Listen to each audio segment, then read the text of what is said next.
They came, many, many years ago when, quite frankly, we really thought that they would bring more jobs. As time moved along, it brings those construction jobs, and that's great. However, yeah, long term, they're only employing so many people in these large, big buildings that take a lot of water and take a lot of power.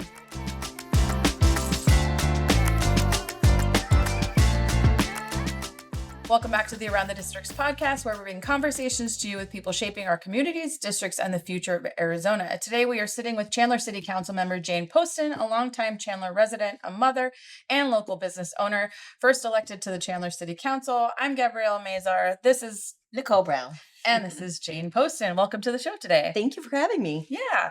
So today, we're going to talk to you about you. My second favorite subject. She was my first. So tell us all about you.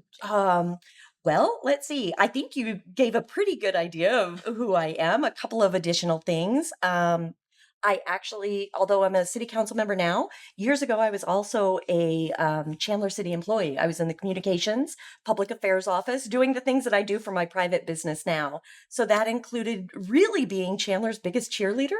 I was there to tell the great stories of Chandler through, video and news releases and writing and all those things that happen. And so that's what I do in my business as well. But coming back to and running for council on the first time, it was really just because, I loved Chandler. I was a cheerleader and it just sort of made sense to go and do that. So I continue to be Chandler's biggest cheerleader, or I try. So you worked for the city of Chandler. I did. How long did you work for them? I was with them for 12 years. Oh, wow. It was supposed to be a job that I had for a couple of years while my kids were young and I couldn't do as much traveling anymore. So we thought, okay, I'll be here a little more stable. You get those insurance benefits, do it for a couple of years while my kids are babies. And I just fell in love with the job. I loved what I did. I loved the city of Chandler. I actually lived in another city and moved my kids into Chandler schools before I even lived there, knowing that's where I wanted to be and that was going to be home for me. So from Chandler City. Yes. To Chandler City Council. Yes. Right? Exactly. In 2023? 2023, I was installed. Yes. Okay. So. And how has that worked out for you? How's that being on the council? I absolutely love it. I mean, like I said, you're there to represent the residents and be kind of the Chandler cheerleader as the representative from the city council side. But to get to be part of the policy making and feel like you're doing really great things for the residents who live there, whether it's helping the city employees and helping keep them protected or working on housing projects, I really like that sort of government wonky kind of stuff. Reading the budgets, just figuring out what to do. We get stacks and stacks of materials. And I absolutely love doing that. I get what you're saying. Because I'm on the SRP council. Oh, well, there you go. So we just got our first taste of the budget. Oh, yes. It's a lot. It's a lot, but it's great. You are impacting so many people. You really are. And we start working on our budget. We just voted it in July, approved the 26-27 fiscal year, and we'll start working on it again August. So it's a year-round cycle. We've got great city staff that help guide that process, but we'll be talking about all of those things for the next year before it's voted on again. So this is your first 4-year term that you're now completing, and you're running for a second term. Yes. So what are some things that on Chandler City Council that you have done that you're really proud of? Okay. Well, when I first ran, I ran with the idea with some things that with some things that I wanted to accomplish to bring Chandler back to what I was so proud of when I worked there. So part of what I ran on was transparency. In the communications office and as a former journalist, I'm big on being transparent. I truly believe that government needs to be that responsible and transparent to its residents. So I was seeing some of that move. And so bringing basically some of those budget meetings, although not everybody's interested, but bringing those live to our television, it cost taxpayers nothing. The staff was already there. allowing our residents to speak at different meetings that they were never allowed to speak at before. We have all sorts of, in addition to the city council meetings, we have study sessions, we have work sessions, we have subcommittee meetings. And at some of those, our residents really weren't given that opportunity to voice their opinion on what we were talking about, which meant that many residents felt like, well, this decision's already made by the time it gets to the dais. And I think that's really important that we listen to them all along. Well, I think you guys did. Wasn't it last year y'all had a data center? Yeah. Yes, we did. There were a lot of people that showed up. They were very angry. We right? did. Yeah. We did. They Yeah. were very, very concerned. And, in my opinion, it was important to give the applicant who purchased this property a fair listen about what he was going to do. Are you going to bring great jobs, great businesses right there in the price quarter? That's important too. And then the way it turned out, he was never able to get it across the line in terms of that comfort level with one, bringing the jobs, and then two, making sure, we need to preserve our water. And we do know data centers use a lot of water, and most importantly, the power. So we're just really struggling in Chandler, in Arizona, across the country with bringing enough power. And it was looking like it was going to be maybe 6 years down the road before we could get enough power. And so it just didn't make sense. But also listening to those residents, putting a data center in there probably wasn't a good fit. We were worried we would only get a data center, nothing else. And then our residents that live near there would have to deal with maybe some of the noise and all of those things. Which is happening right here in Ahwatukee right now. Yes. We weren't even made aware of it until recently. Yes. Your residents are calling us too.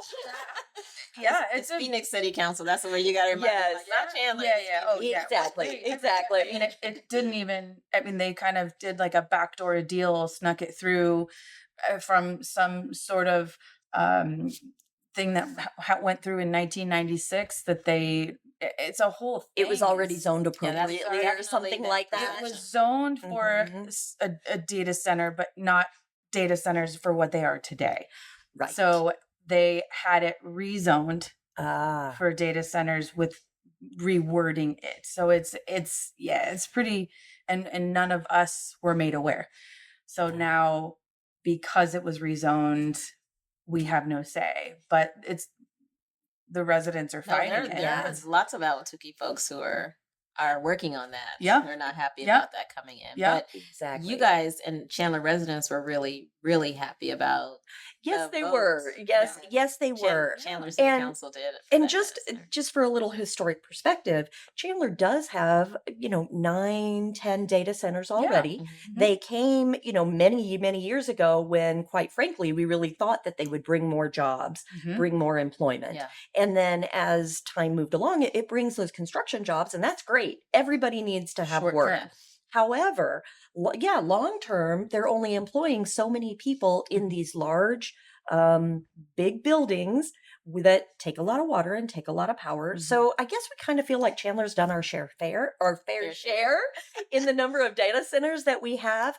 Also, once Chandler, began to be aware of some of the issues around that, we created some of the strictest zoning laws around data centers so that they would have to meet a very high bar. We do have a data center in Chandler that really wasn't being a very good neighbor. And we actually were working with them and really had considered sort of a hammer approach because they weren't taking care of their noise. And then they were trying to build without getting the permits. So we were threatening to really take them to court if they didn't act appropriately into the rules that they had. Right. So, that being a good neighbor is really important to us. Especially to the residents. So you're running for re-election. Yes. And your campaign slogan is "Promises Kept." Yes. Let's talk about what that actually looks like on the ground. Okay. So, I talked about transparency already. That was one of the things that I thought was very important. Also, being a good community partner. I had always said that one of Chandler's biggest strengths is biggest superpowers is how well we work with other organizations, because they're really our boots on the ground to helping us listen to those residents, Yes. whether it's the chamber to help us listen to the business community, whether it's the schools to make sure that, as much as that's a different tax organization, they're our kids too. They're all our kids. They're all our responsibility. So working well with them. And I saw some of those relationships not as strong as I felt like they were when I had been a city employee, and I wanted to bring that back as well. And then one of the big things that I did in my private business, I worked with the labor organizations because the city of Chandler had gone 13 years without adding any new police positions. In that amount of time, we Wow. had grown by about 80,000 people. And so that's when I started to get back involved and just started when I was working on that, I started to see some of those things in terms of the transparency and the partnerships and the listening to the community. So those were things and we hit fully employed, fully staffed with our police department for the first time in probably about a decade back in January. Oh, wow. And so very proud of that we've really had some changes and work on the culture, and we've really become an attractive place. The last thing you want from a police department is having police officers that are working massive amounts of overtime Yeah. and that are tired. And we want them to go home safe to their families and come to the job and be fully focused and keep our community that safe at the they're same time. literally in a life or death situation a lot of times. Exactly. Exactly. Not to mention giving them mental health services, all of those sorts of things, and giving them assistance in mental health calls as well. So we've done a lot of things around public safety and transparency and keeping community oriented. Yeah, that's great. Thank you. That's really great because we know that's a hard job. We It do is. know that, and so to be fully staffed now as of Yes. January of Yes. this year, Yes. then Yes. that's really great. Yeah. Can we go back to your real life job? Like I say real life job, but like city council, and then you have a job and a business that you Yes. and your husband own together. Yes. Can you Yes. tell us a little bit about that? Sure.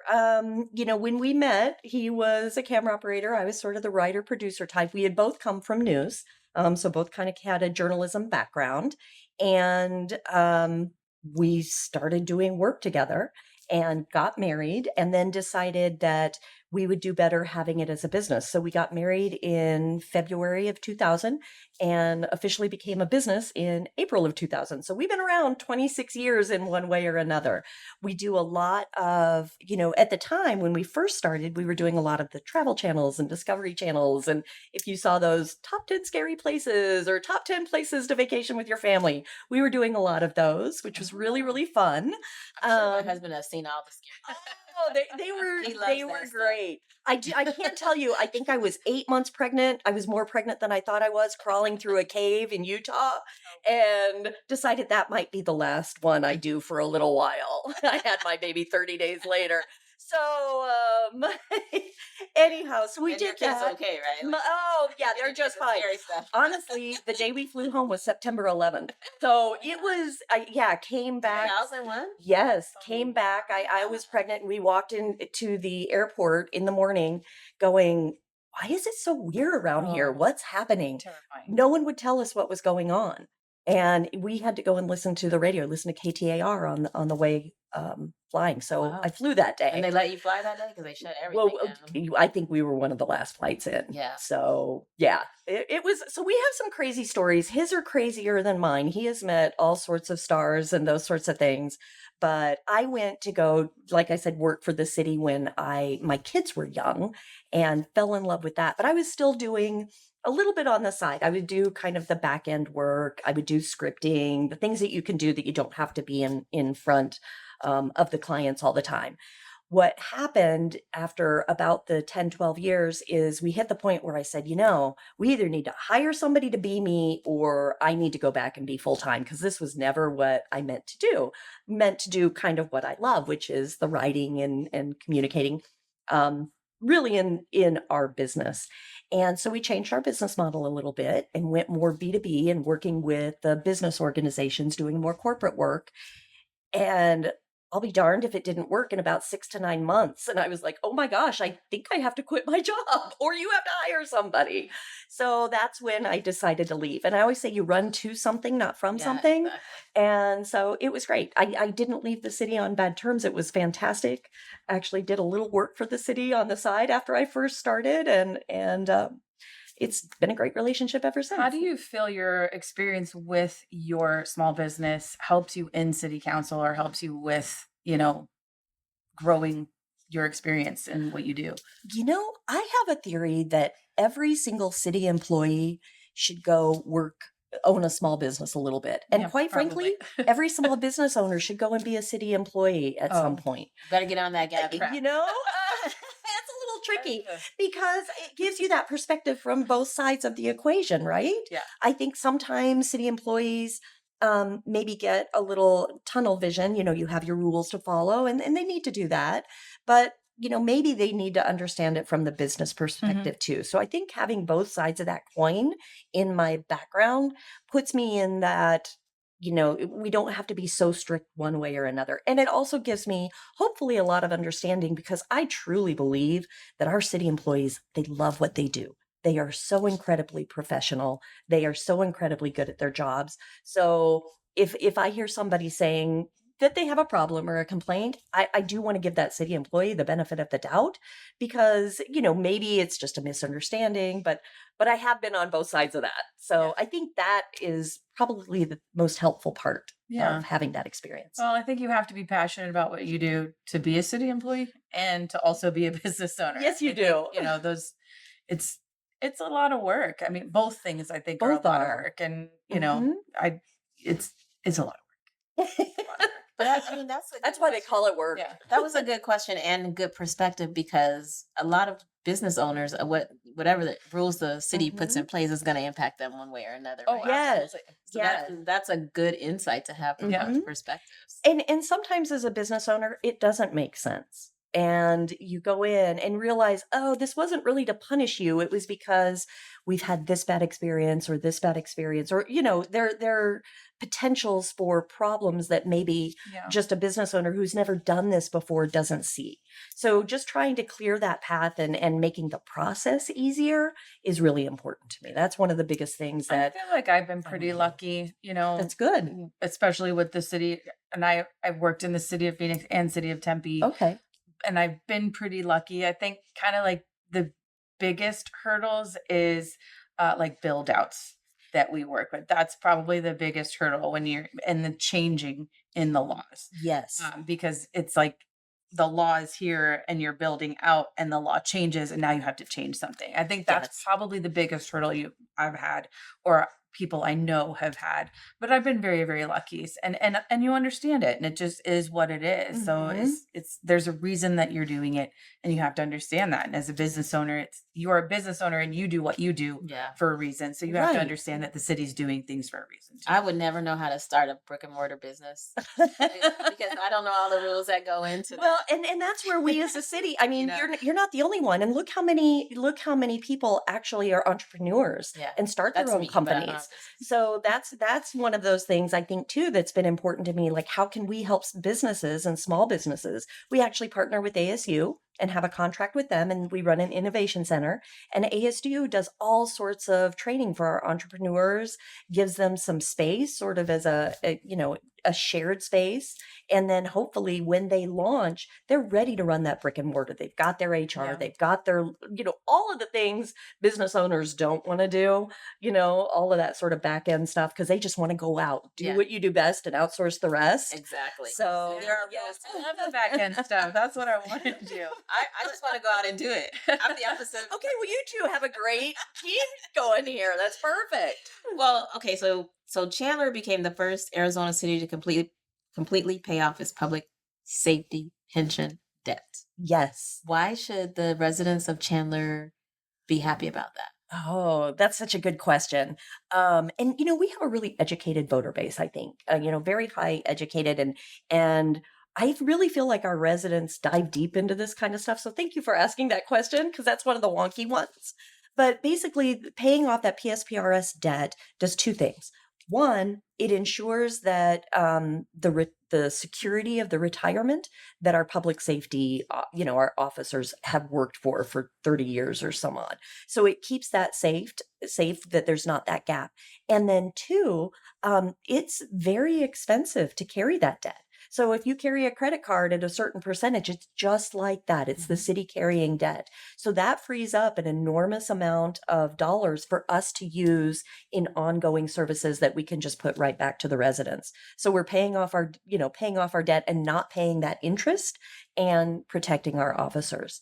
And then sort of as a subset of that, it also helps us secure our AAA bond rating, which is another thing, in terms of making sure that our debt is when we do take on debt for those $30 million projects that are going to take a period of decades, that we are doing it at the lowest possible interest rate. Yep. Yeah, It's interesting that people don't really understand that it's just like having your own credit card, running exactly. the city or whatever. Um, Especially with bonds, because basically you want Yes, those great ratings, we credit sure ratings, do. We because it sure keeps your do. interest rate low. Yes, and our So, our our residents just last November passed about $475 million worth of bonds for projects, and keeping up that AAA bond rating will help us get those projects into the city at the lowest possible debt rate. And our residents pass that in like the 70 to 80% range. So these are people that, really support what the city is doing. And I think that speaks well to not only the council that I'm on now, but previous councils over the years, that there's a lot of trust there. That's amazing. So we're here with City Council Member Jane Poston. We're going to come back with another episode. If anybody wants to get a hold of you or find out more information about you, how can they do that? You can reach me at info@janeposton.com, or my city. Yes, this is my campaign. That's my campaign email. And then my city address is jane.poston@chandleraz.gov. I've got my personal cell phone I use for both, so you can always call or text or reach out or drop me an email anyway. Perfect. So this has been the Around the Districts podcast. We will catch you in the next episode. Please share, like, or comment, and let us know what you think.